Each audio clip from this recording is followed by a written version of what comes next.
In this video, I'll show you how you can add payment method if you're using your Roblox. Open your Roblox. If I open my Roblox app now, if I click on this more, if I click on settings, I'll click on payment method. You're going to see that I can't be able to add up a payment method if I'm doing this right from my app. So what I need to do now, you're going to be logging into your browser on your Chrome.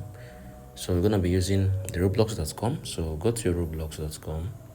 So this, I'll open my browser, click on this settings icon, click on settings.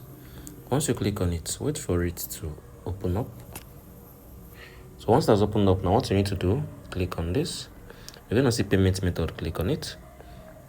So you can see that there's this add option there. So from here, you can be able to add up your payment method if you're on your mobile.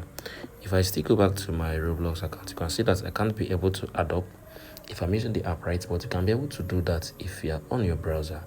If you find it really helpful, share your thoughts below in the comment section. Thank you all for watching through. I'll see you in the next video.